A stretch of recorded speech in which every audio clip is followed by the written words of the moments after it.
wants to talk about it. I know, I know. Okay, so let us talk about it. So let's hit the marker. Welcome back to the stream. Welcome back to another video. Today, we're going to talk about Tesla Investor Day, and I guess my thoughts on it. I guess we'll just run through. I've got a bunch of tabs loaded up, and we'll go through what I thought was interesting from it.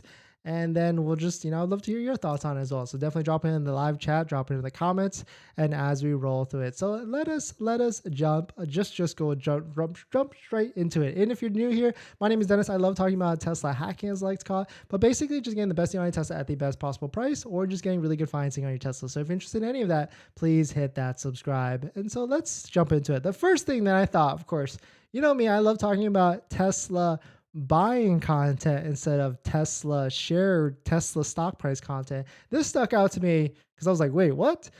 So if you didn't know, Tesla seems to have announced that they will be rolling out a unlimited overnight home charging plan for your Tesla in Texas only, starting in July for $30 a month. If you're in Texas, let me know. Is this like a good deal? Like, because if this came out in California, that'd be crazy. That's for sure. But jumping into the some of the schematics of this, so unlimited overnight home charging. Like, I guess they can collab with the utility companies because they have the Powerwall hookup, I guess, and something like that set up. They have the agreements, but $30 a month, that seems like a slick deal. That's for sure. I mean, if this was $30 a month in California, for sure it'd be a good deal. Even if it was because we out here, it's essentially anywhere from I would say an average 20 cents a kilowatt. And so to charge a Model X, that's like $20 each time. And so let's say you just do it once a week, that's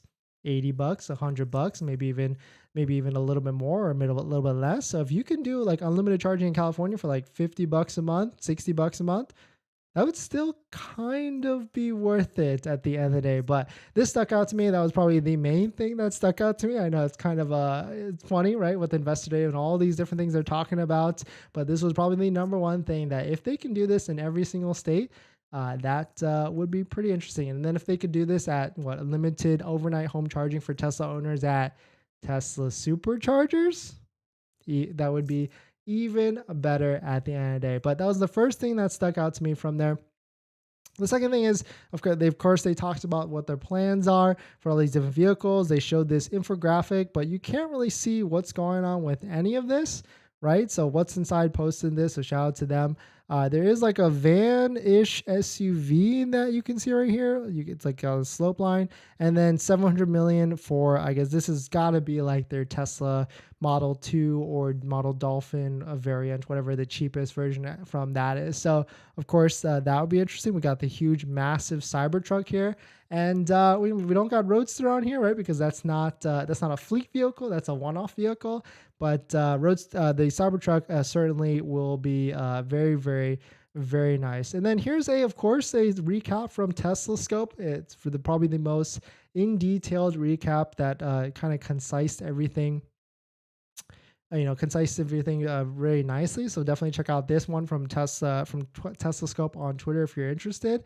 And then moving to here, we've got some details on the Model 2 or whatever this next gen. But it was funny how when they were asked about next gen Tesla, they kind of just didn't say anything, or they just declined it at the end of the day. But all in cost for the driving unit, $1,000, 50% in factory footprint, all this other stats from it. So definitely some pretty interesting stuff at the end of the day. But yeah, definitely a snooze fest at the end of the day. Mostly boring, mostly very long and drawn out.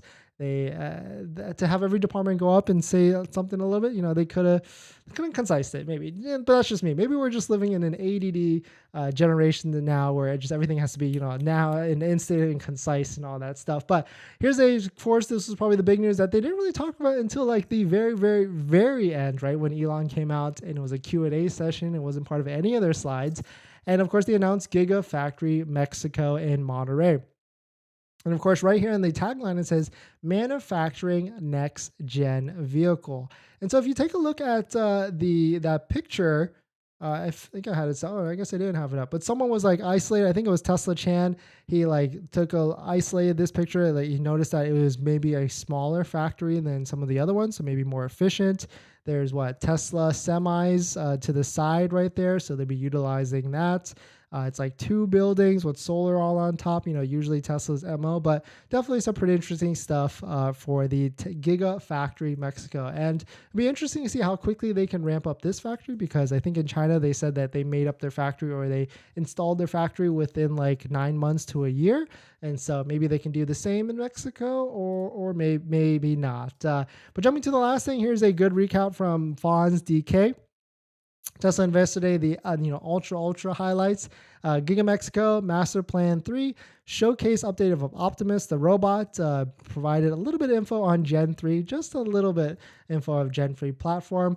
Teased 2 new energy products, lots of info regarding efficiency, engineering, future investments, and of course, reduce costs and efficiency, and reduce costs again, some more after that. I mean, that's how I heard it. And of course, introduce Tom Zhu, which we've known for a little bit now, the global sales and service executive for all that, coming from Tesla China. And another things that maybe you've missed from it was in one shot there was this Model S off to the side, off to the right, and there's two things that look weird here. The first thing is this huge, what is this, power wall, power bank charger, maybe it's a supercharger in your home. And the other thing is this floor power mat right here. Is this wireless charging that they talked about a long time ago? And one thing is that like Tesla Scope came in and kind of clarified that this charging wall is imperative if we have robotaxis, because when a robotaxi drives home after picking up a bunch of passengers and left and right, it needs to be able to charge by itself, not be able to use some sort of charging mechanism and plugging itself in. And it just needs to be able to drive over it, charge it, and then be ready for the next trip. So definitely something that was a spy shot, or something that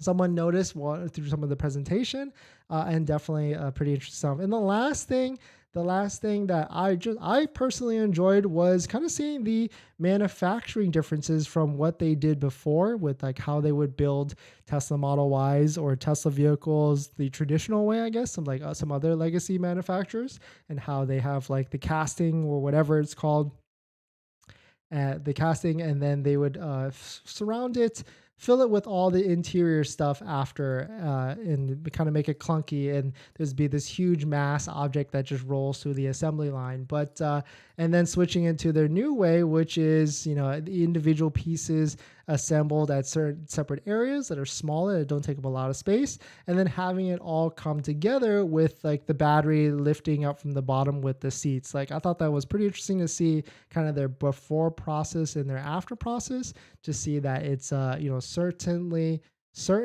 if more efficient, and Tesla's always trying to become more efficient at the end of the day. But let me know what your thoughts on Tesla Investor Day. It was a very long, I thought it was usually it's like an hour long, maybe 2 hours long, but it was like 3-4 hours long. Well, I don't even know at the end of the day, but definitely some pretty interesting stuff. Always fun to watch these Tesla events. And maybe coming soon we'll have Cybertruck delivery event, we'll have Tesla earnings call, usually around April, I think. And then we'll also have maybe a Model 2, Model Dolphin vehicle release, with, of course, the deposit stage at the end of the day. But I think yesterday we did a poll, and no one really wants a Model 2 deposit. Everybody just wants Model 3, Model Y, and of course S and X. So definitely some pretty interesting stuff. Let me know your thoughts on Tesla Investor Day.